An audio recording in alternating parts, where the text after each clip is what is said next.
So what I've done in this section here, as you would remember, there was a bit of a seam. I chopped the seam out and pretty much was left with a bit of a gap, probably about, I don't know, maybe a few mil. So what I wanted to do was fill that up. So I did a bead either side of that seam, because this is about 1.6 millimeters thick, this actual tubing here. I'm not going to touch it because it's damn hot. I just finished welding it. So I did a bead on both sides and then I fill it through the center on both sides and then just a little bit at the top. So I'm going to grind all this down flush. I just pretty much decided to do it this way because of the way I'm going to do the seat pan. These little ridges here would have just been in the way and would have made that actual seat pan sit up. So now I can pretty much have a nice flowing seat pan and it'll look good in the end.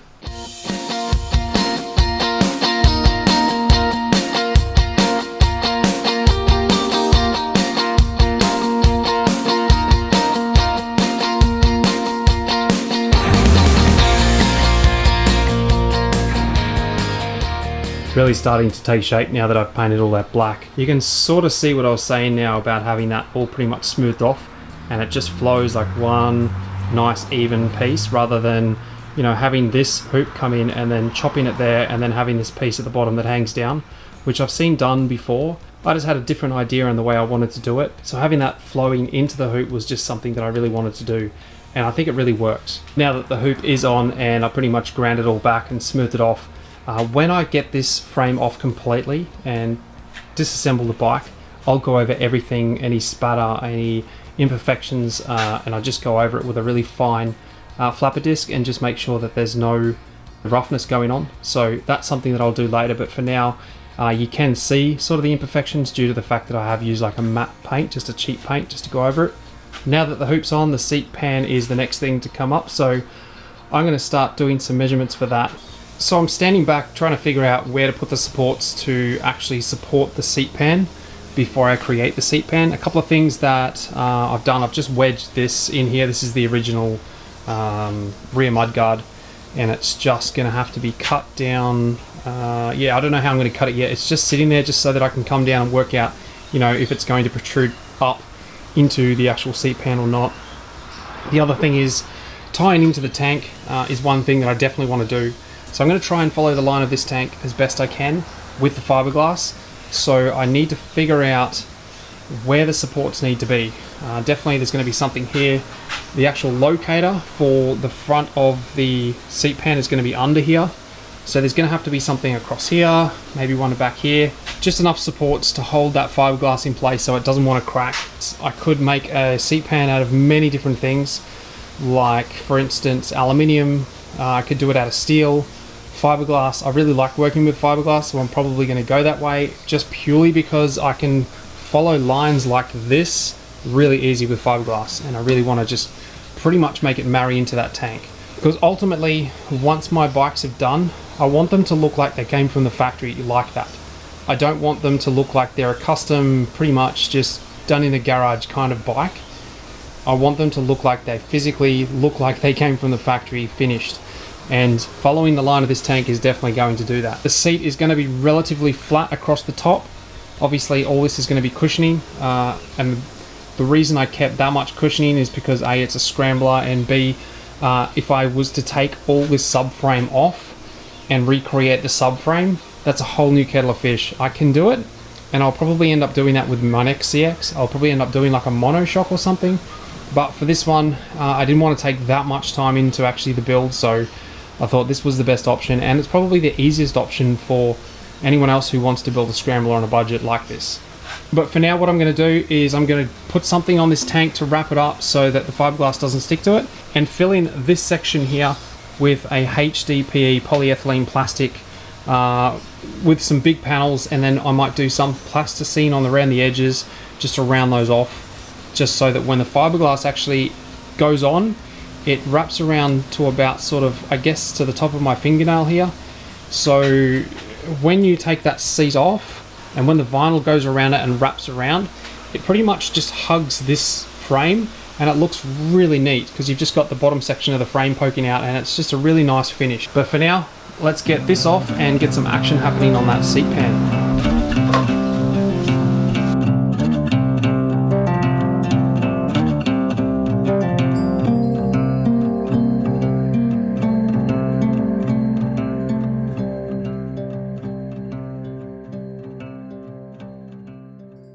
So I've cut the rear support and just kind of made a mark exactly where that's going to sit. So that's just behind the shock mounts. And I also cut this one here, but I'm really not happy with the fact that it's just a little bit thin, even though the fact that I'll probably have to redo another one and lift it up a little bit higher so it's missing these. These things aren't going to be moved, they're going to stay where they are. So even if I was to raise that a little bit more, this stuff will probably flex and in turn probably hit these.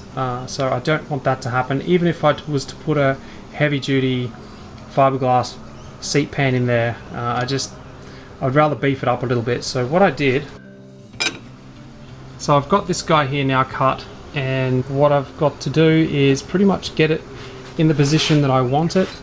At the moment I know I want it in line with this, pretty much want it level, so that means I'll have to take a bit of material out of this side here and obviously shave it off across that way as well. So I have just the tool for that.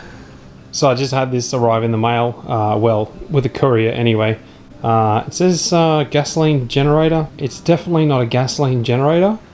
39 kg, well, I can pretty much vouch it's definitely that heavy. Yeah, let's put this thing together.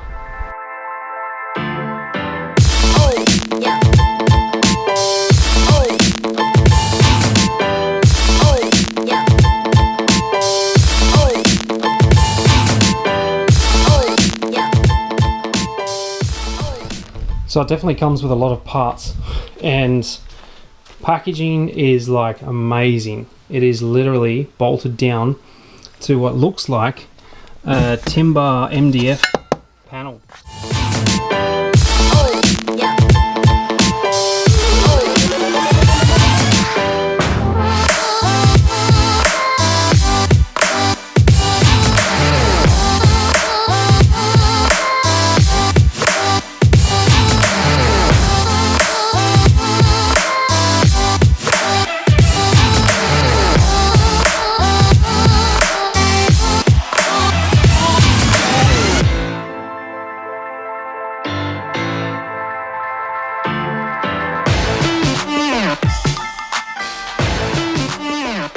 So now that I've got it all together and mounted on that post, put a sanding belt on it and just gave it a run with a bit of timber. The only vibration that I got from it was obviously the belt. Apparently you can get better quality belts which don't give much vibration off. This one's fine, it wasn't that bad at all, but I don't want to run it too much. It's just pretty much sitting on this, not bolted to anything. I do have a bit of plate steel here, it's 4mm thick. I'm going to mount that to basically about there, which will give me some room to stand and actually hold it down. So whilst I'm using it, I'll be sort of standing on it. But I'm going to put these wheels, not the swivel part, I'm just going to put the steel wheel. I'll take it off this actual bracket and put them towards the back, just two of them. And they'll sit roughly about there and there on the back. I'll make like a little bracket to hold them in and stuff and weld that on. Actually, I'm going to use this guy to shape the brackets, which will be kind of fun. This guy here will go towards the back end so that whenever I need to move it, I'll just tip the entire thing back like this. It'll sit on the wheels and then I can just wheel it around the workshop and then place it down wherever I need it. I don't like to bolt things down in the workshop, just purely because if I do, then I'm restricted to what I can do around that area. At the moment, everything's mobile. I like to put everything on wheels. So this guy's on wheels, the wheels. So my sewing machine's got wheels on it. My Harvey table saw has wheels, obviously I put it on its own little trolley. The welding cart has its own wheels. They're a lot bigger than everything else, purely because unfortunately when you're trying to weld, you're going to have to move this thing around constantly, and having big wheels gives you the ability to go over things, which you're going to want to do, like extension leads and stuff. Once again, wheels, that's just the storage for the hydraulic press and also the drill press. So the only thing that I really can't put wheels on is my shelving, purely because, well, you don't really want to move it. There's a lot of weight, a lot of stuff on there, so they stay where they are, but the rest of the workshop I like to be able to make it so that I can pretty much clear out the room. If I wanted to do anything in here, I can pretty much get everything and push it to one side and do whatever I need to do in here to access that room and have a big space. First things first though, I need to clean up the mess that I created unpacking this. Let's get this all cleaned up so that then I can drill some holes in the plate and mount it to the foot of the pedestal.